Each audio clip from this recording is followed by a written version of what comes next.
Hi friends, പുതിയൊരു വീഡിയോയിലേക്ക് എല്ലാവർക്കും സ്വാഗതം. ഇന്ന് ഒരു അടിപൊളി സിമൻറ്റ് ചെടിച്ചട്ടിയുമായിട്ടാണ് ഞാൻ വന്നിരിക്കുന്നത്. അപ്പോൾ ഈ ഒരു മോഡൽ വളരെ സിമ്പിളായിട്ട് തന്നെ നമുക്ക് എല്ലാവർക്കും ഉണ്ടാക്കാൻ പറ്റും. നമ്മൾ സാധാരണ ഞാൻ ചെയ്തിട്ടുള്ള വീഡിയോയിൽ നിന്നും മറ്റൊരു ഐഡിയയാണ് ഇത്.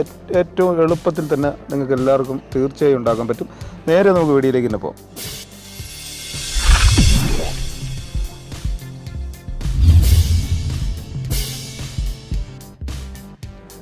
അപ്പോൾ അതിനുവേണ്ടി ആദ്യം നമുക്ക് വേണ്ടത് 4 കാർഡ്ബോർഡ് പീസുകളാണ്. 2 പീസ് 14 സെൻറ്റിമീറ്റർ വീതിയും 20 സെൻറ്റിമീറ്റർ പൊക്കവും ഉള്ള 2 പീസും, പിന്നെ അതിൽ നിന്ന് ഓരോ സെൻറ്റിമീറ്റർ വീതി കുറച്ച് 13 സെൻറ്റിമീറ്ററും 20 സെൻറ്റിമീറ്റർ പൊക്കമുള്ള 2 പീസും. അപ്പോൾ ആ 2 പീസും കറക്റ്റ് സ്ക്വയർ ആവാൻ വേണ്ടിയാണ് 1 സെൻറ്റിമീറ്റർ വീതം ഞാൻ 2 പീസ് കുറച്ചെടുത്തത്.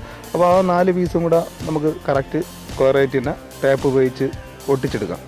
അപ്പം ഞാൻ ഇത് ജസ്റ്റ് ഒന്ന് കാണിക്കുന്നതേ ഉള്ളൂ. നിങ്ങൾക്ക് നിങ്ങളുടെ അളവിന് വേണ്ടി എത്ര പൊക്കവും വീതി എത്ര വേണോ അത്രയും അളവിന് നിങ്ങൾക്ക് ബോക്സ് വേറെ ഉണ്ടാക്കാം. അപ്പം ആദ്യത്തെ ആ വലിയ ബോക്സ് നമ്മൾ 4 സൈഡും ടേപ്പൊക്കെ ചുറ്റി എല്ലാം ഒട്ടിച്ച് സ്ക്വയർ ആക്കിയിട്ടുണ്ട്. അത് കഴിഞ്ഞിട്ട് പിന്നെ അതിനകത്ത് വയ്ക്കാൻ വേണ്ടി മറ്റൊരു ബോക്സും കൂടെ വേണം. അപ്പോൾ കാർഡ്ബോർഡൊക്കെ ഇഷ്ടംപോലെ നമ്മൾ കടയിലൊക്കെ വാങ്ങിക്കാൻ കിട്ടും. അപ്പോൾ അതിനൊന്നും വലിയ പൈസയൊന്നുമില്ല. അപ്പം അകത്ത് വയ്ക്കുന്ന ചെറിയ കാർഡ്ബോർഡിൻ്റെ ബോക്സ് മറ്റേ കാർഡ്ബോർഡിൽ നിന്നും ഏകദേശം 1 ഇഞ്ച് 4 സൈഡും കുറവായിരിക്കണം, ചെറുതായിരിക്കണം. കാരണം നമുക്കത് കറക്റ്റ് നമ്മൾ സിമെൻറ്റിൻ്റെ കനം, ചെടിച്ചട്ടിയുടെ കനം വരാൻ വേണ്ടിയാണ് കുറച്ചെടുത്തേക്കുന്നത്. എന്നിട്ട് അടുത്ത് പിന്നെ നമുക്ക് വേണ്ടതെന്ന് പറഞ്ഞാൽ ചെറിയ ബോക്സിനകത്ത് നമ്മൾ കുറച്ച് മണ്ണോ മണലോ പാറപ്പൊടിയോ എന്തെങ്കിലും ചെറുതായിട്ടൊന്ന് ചെറിയൊരു നനവോടുകൂടി നനച്ച് അതിനകത്ത് ഫില്ല് ചെയ്യുക.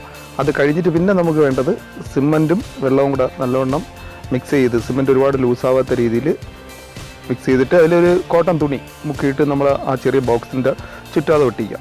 അത് കഴിഞ്ഞിട്ട് പിന്നെ നമുക്ക് വേണ്ടതെന്ന് പറഞ്ഞാൽ കുറച്ച് കെട്ടുകമ്പിയാണ്.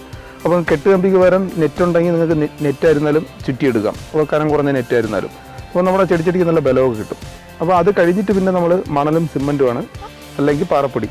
അപ്പം സിമെൻറ്റും മണലും എല്ലാ വീഡിയോയിലും ഞാൻ എടുത്തേക്കും കണക്കാണ് എടുത്തേക്കുന്നത്. സിമെൻറ്റ് 1 മണൽ 1 എന്ന അളവിലാണ് എടുത്തേക്കുന്നത്. എല്ലാ വീഡിയോയിലും അങ്ങനെ തന്നെയാണ് എടുക്കുന്നത്. അപ്പോൾ അതേ കണക്ക് സിമെൻറ്റും മണലും തുല്യ അളവിൽ എടുത്ത് നല്ല ലൂസായാലും കുഴപ്പമില്ല. നമുക്ക് ആ വലിയ ബോക്സ് കറക്റ്റ് ചെറിയ ബോക്സിൻ്റെ കറക്റ്റ് 4 സൈഡും ഒരേ കണക്ക് സിമെൻറ്റിൻ്റെ കനമൊക്കെ വരത്തക്ക രീതിയിൽ വെച്ചിട്ട് നമുക്ക് അതിനകത്ത് കോരി നിറച്ചു കൊടുക്കാം.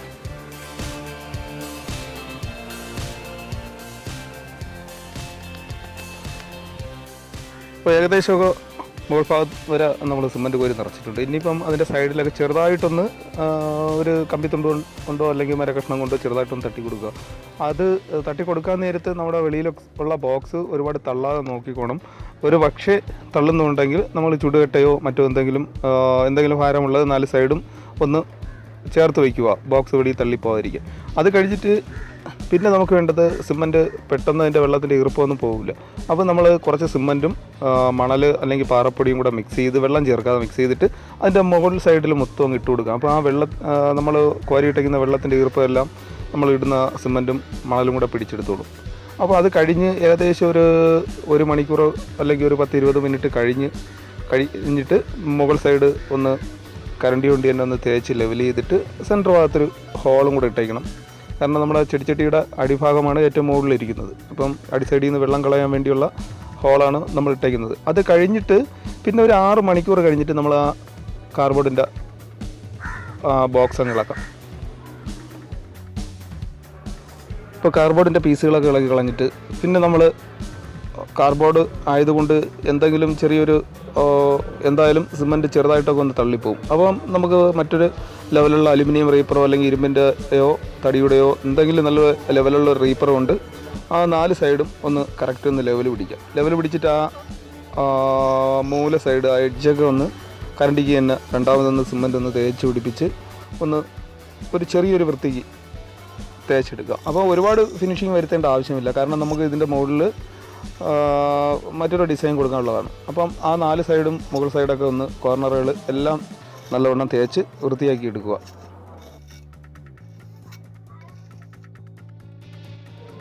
അപ്പം ബാക്കിയുള്ള ഏകദേശം ഫിനിഷിങ് ചെയ്തിട്ടുണ്ട്. അത് കഴിഞ്ഞിട്ട് പിന്നെ നമുക്ക് വേണ്ടതെന്ന് പറയുമ്പം മറ്റ് റീപ്പറാണ്. റീപ്പർ ഇല്ലെങ്കിൽ നമുക്കൊരു ടെയിൽസിൻ്റെ പീസായിരുന്നാലും മതി.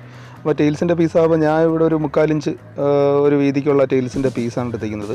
അപ്പോൾ ആ ഒരു പീസ് നമ്മൾ ചെടിച്ചട്ടിയിൽ നിന്ന് വെളിയിലോട്ട് ഒരു 1/2 ഇഞ്ച് കനത്തിന് വെളിയിലോട്ട് തള്ളി വെച്ചിട്ട് ആ ഗ്യാപ്പിൽ കുറച്ച് സിമൻറ്റ് വാരി നിറച്ചിട്ടുണ്ട്. എന്നിട്ട് ആ ടൈൽസിൻ്റെ പൊക്കത്തിന് സിമൻറ്റ് നിറച്ചിട്ട്, സിമൻറ്റ് ലൂസാണെങ്കിൽ കുറച്ച് മണലും സിമൻറ്റും കൂടെ മിക്സ് ചെയ്ത പൊടി ഇട്ട് കൊടുക്കുമ്പോൾ അത് ഏകദേശം ഉണങ്ങി കിട്ടും. അത് കഴിഞ്ഞിട്ട് ആ ടൈൽസിൻ്റെ കനമാണ് പിന്നെ വരുന്നത്. ആ കനം ചെടിച്ചട്ടിയോടുകൂടി ചേർത്ത് വെച്ചിട്ട് നമ്മൾ ആ ഒരു വീതിക്ക് ബോർഡർ ഇറക്കുക. അപ്പോൾ എല്ലാ 4 സൈഡിലും ഇതേ അളവിൽ തന്നെ ബാക്കിയുള്ള ബോർഡറും കൂടെ അറുത്തെടുക്കുക. അപ്പം ബോർഡർ ഇറക്കുന്ന എന്തായാലും നിങ്ങൾക്ക് മനസ്സിലായെന്ന് വരുന്നു. അപ്പം ജസ്റ്റ് ഒന്നും കൂടെ പറഞ്ഞു തരാം. നമ്മൾ എടുക്കുന്ന ആ ഒരു കറക്റ്റ് കനത്തിനുള്ള ആ റീപ്പർ, അപ്പോൾ അതിൻ്റെ വീതിയാണ് കറക്റ്റ് പൊക്കത്തിന് വെച്ചേക്കുന്നത്. അപ്പോൾ നമ്മൾ ചെടിച്ചട്ടിയുടെ ആ ഫ്രണ്ട് ഭാഗത്ത് നിന്ന് അല്ലെങ്കിൽ സൈഡ് ഭാഗത്ത് നിന്ന് നമ്മൾ ഏകദേശം ഒരു 1/2 ഇഞ്ച് വെളിയിലോട്ട് തള്ളി വെച്ചിട്ട് ആ ഗ്യാപ്പ് സിമൻറ്റ് ഇട്ട് നിറയ്ക്കുക. ഗ്യാപ്പ് സിമൻറ്റ് ഇട്ട് നിറച്ചിട്ട് ആ ടൈൽസിൻ്റെ കനമാണ് പിന്നെ നമ്മളെടുത്ത് ചെടിച്ചട്ടിയോടുകൂടി ചേർത്ത് വെച്ചിട്ട് ആ ബോർഡർ അറുത്തെടുക്കുന്നത്. അപ്പം കറക്റ്റ് 4 സൈഡും ഒരേ വീതിക്ക് തന്നെ നമുക്ക് ബോർഡർ കിട്ടും. അപ്പോൾ ഈ ബോർഡറെല്ലാം അറുത്ത് കഴിഞ്ഞിട്ട് ഏകദേശം ഒരു 3-4 ദിവസം എങ്കിലും നല്ലവണ്ണം നനച്ചു കൊടുക്കുക. നല്ലവണ്ണം നനച്ചു കൊടുത്ത് ഉണങ്ങിയതിന് ശേഷം മാത്രമേ നമുക്ക് ഇതിൻ്റെ വെളി സൈഡിൽ അടുത്ത ഡിസൈൻ ചെയ്യാൻ പറ്റത്തുള്ളൂ.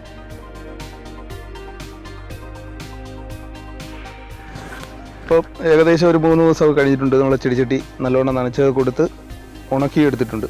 ഇനി അതിനെടുത്ത് തിരിച്ചു വെച്ചിട്ട് അതിൻ്റെ പുറത്തുള്ള പേപ്പറൊക്കെ എടുത്ത് മാറ്റി, പിന്നെ അതിനകത്തുള്ള മണ്ണൊക്കെ നമുക്ക് കരണ്ടി കൊണ്ട് തന്നെ കോരിക്കളയാം.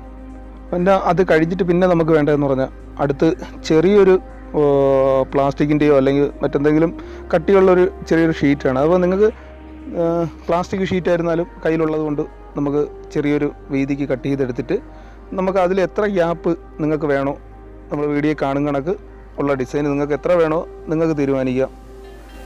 അപ്പോൾ അത് വലിയ പാടൊന്നുമില്ല. കാരണം സിമൻറ്റ് ഒരു മീഡിയം കട്ടിക്ക് കലക്കിയിട്ട് കരണ്ടി കൊണ്ട് അതിൻ്റെ പുറത്ത് കോരി വെച്ചിട്ട് മറ്റൊരു ആ കരണ്ടിയുടെ മുന കൊണ്ട് തന്നെ നമ്മൾ ചെറുതായിട്ടൊന്ന് പ്രസ് ചെയ്ത് കൊടുത്താൽ മതി. അപ്പോൾ ഏകദേശം ഒരു മുള്ള് കണക്ക് ഒരു ടെക്സ്ചർ ഡിസൈനിലൊക്കെ നമുക്ക് കിട്ടും.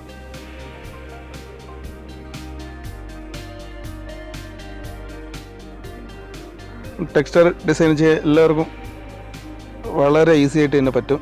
അപ്പം നമ്മൾ ഉപയോഗിക്കുന്ന കരണ്ടി കൊണ്ട് തന്നെ നമുക്ക് ആ ഡിസൈൻ വരുത്താവുന്നേ ഉള്ളൂ. അപ്പം സിമൻറ്റ് ഒരു മീഡിയം കട്ടി കലക്കിയിട്ട് നമ്മൾ ആ ഇടയ്ക്ക് ആ ഇത് പിന്നെ പ്ലാസ്റ്റിക് ഷീറ്റ് വയ്ക്കുന്നതെന്ന് പറഞ്ഞാൽ ചെറിയൊരു അതിൻ്റെ സൈഡിൽ ചെറിയൊരു ബോർഡർ വരാൻ വേണ്ടിയാണ്. അപ്പോൾ ചെറിയൊരു ഗ്രൂ ആയിട്ട് അത് നിന്നോളും, കാണാനൊക്കെ ഒരു നല്ലൊരു ലുക്കായിരിക്കും. അപ്പോൾ അതിന് വേണ്ടി പ്ലാസ്റ്റിക് ഷീറ്റോ അല്ലെങ്കിൽ നല്ല കട്ടിയുള്ള പേപ്പറായിരുന്നാലും മതി. അപ്പോൾ വെള്ളം നനഞ്ഞു കഴിഞ്ഞാൽ അലിഞ്ഞു പോകാത്ത പേപ്പറായിരുന്നാലും മതിയാകും. അപ്പോൾ നമ്മൾ ടെക്സ്ചർ ഡിസൈനൊക്കെ എല്ലാ സൈഡിലും 4 സൈഡിലും ഇതേ കണക്ക് തന്നെയാണ്. അപ്പോൾ ഇതേ കണക്ക് എല്ലാ സൈഡിലും കൊടുത്തിട്ട് ഏകദേശം ഒരു ദിവസം കൂടെ നല്ലോണം വെയിലത്ത് വെച്ച് ഉണക്കി കൊടുക്കുക. അപ്പം ചെറിയൊരു നനവും കൂടെ ഇടയ്ക്കൊന്ന് നനച്ചു കൊടുത്താൽ നല്ലൊരു ബലം കിട്ടും. പിന്നെ അത് കഴിഞ്ഞിട്ട് പിന്നെ നമുക്ക് വേണ്ടതെന്ന് പറഞ്ഞാൽ വൈറ്റ് സിമൻറ്റാണ്. അപ്പോൾ വൈറ്റ് സിമൻറ്റ് മേലത്തെ ബോർഡറിലും ഏറ്റവും അടിയിൽ ഒത്ത ഗ്യാപ്പിൽ മാത്രമേ ഞാൻ അടിക്കുന്നുള്ളൂ. അപ്പോൾ അവിടെ എവിടെയെങ്കിലും നമ്മൾ സിമൻറ്റ് ഇളകി പോയിട്ടുണ്ടെങ്കിൽ അവിടെ കട്ടിക്ക് പുട്ടി ബ്ലേഡിനോ അല്ലെങ്കിൽ മറ്റെന്തെങ്കിലും കൊണ്ട് വൈറ്റ് സിമൻറ്റ് തന്നെ അപ്ലൈ ചെയ്ത് കൊടുക്കുക. അപ്പോൾ ആ വൈറ്റ് സിമൻറ്റ് അപ്ലൈ ചെയ്ത് കൊടുത്ത് നല്ലോണം ഉണങ്ങിയതിന് ശേഷം പിന്നെ നമുക്ക് വേണ്ടതെന്ന് പറഞ്ഞാൽ പേപ്പറാണ്. അപ്പോൾ ആ 120 പേപ്പറാണ് ഞാൻ ഇതിന് എടുത്തേക്കുന്നത്. അപ്പോൾ ആ പേപ്പർ പിടിച്ച് ആ വൈറ്റ് സിമൻറ്റ് മൊത്തം ഒന്ന് നല്ല ഫിനിഷ് ചെയ്തെടുക്കാം. ഇപ്പോൾ പേപ്പറൊക്കെ പിടിച്ചതിന് ശേഷം പിന്നെ അടുത്ത് നമുക്ക് കളർ കൊടുക്കാൻ വേണ്ടത് നമ്മൾ ആ ടെക്സ്ചർ ഡിസൈനിൽ മാത്രമേ കളർ കൊടുക്കുന്നുള്ളൂ. അപ്പോൾ അതിനുവേണ്ടി ആക്രിലിക്കിൻ്റെ ബ്ലാക്കാണ് ഞാൻ എടുത്തിരിക്കുന്നത്. അപ്പം മറ്റെന്ത് കളർ കൊടുത്തിരുന്നാലും കാണാൻ നല്ല ലുക്കായിരിക്കും. റെഡ് ആയിരുന്നാലും യെല്ലോ ആയിരുന്നാലും നല്ല ലുക്ക് തന്നെയായിരിക്കും. കാരണം ഇതിൻ്റെ മുകൾ സൈഡിൽ അടുത്ത വേറെ മറ്റ് കളർ വരുന്നുണ്ട്. അപ്പം ബ്ലാക്ക് ആക്രിലിക് എല്ലാ സൈഡിലും കൊടുത്തിട്ടുണ്ട്. പിന്നെ അത് കഴിഞ്ഞ് അടുത്ത് ഞാൻ എടുക്കുന്ന ആക്രിലിക്കിൻ്റെ ഗോൾഡാണ്. അപ്പോൾ അത് നമുക്ക് വിരൽ കൊണ്ട് തന്നെ ടച്ച് ചെയ്ത് കൊടുത്താൽ മതി. എല്ലാ സൈഡിലും പെയിൻറ്റ് പറ്റേണ്ട ആവശ്യമില്ല. അപ്പോൾ അങ്ങനെ ആ സെൻറ്റർ ഭാഗം 2 സൈഡും കൊടുത്തിട്ട് മുകൾ സൈഡും അടി സൈഡും കൂടെ റെഡും യെല്ലോയും കൂടെ മിക്സ് ചെയ്ത് തുല്യ അളവിൽ മിക്സ് ചെയ്തിട്ട് മുകൾ സൈഡും താഴെ സൈഡും കൂടെ കൊടുക്കാം. ഇപ്പോൾ കളറിനുള്ള പെയിൻ്റ് എല്ലാം കൊടുത്തിട്ടുണ്ട്. അതെല്ലാം കഴിഞ്ഞിട്ട് പിന്നെ ബോർഡറും ഏറ്റവും അടിസൈഡും മോൾ സൈഡും അടിക്കാൻ സാധാ വൈറ്റ് പെയിൻ്റാണ് എടുത്തിരിക്കുന്നത്, ചുവരിലേക്ക് അടിക്കുന്നത്. എന്തായാലും ഇന്നത്തെ വീഡിയോ നിങ്ങൾക്ക് ഇഷ്ടമായെന്ന് വരുന്നു. വീഡിയോ ഇഷ്ടമായെങ്കിൽ ലൈക്ക് ചെയ്യുക, നിങ്ങളുടെ അഭിപ്രായങ്ങൾ കമൻറ്റ് ബോക്സിൽ അറിയിക്കുക. നിങ്ങൾ ആദ്യമായിട്ടാണ് ഈ ചാനൽ കാണുന്നതെങ്കിൽ എല്ലാവരും ഒന്ന് സബ്സ്ക്രൈബ് ചെയ്ത് സഹായിക്കുക. വീണ്ടും നമുക്ക് ഒരിക്കൽ കൂടി എല്ലാവർക്കും ഗുഡ് ബൈ.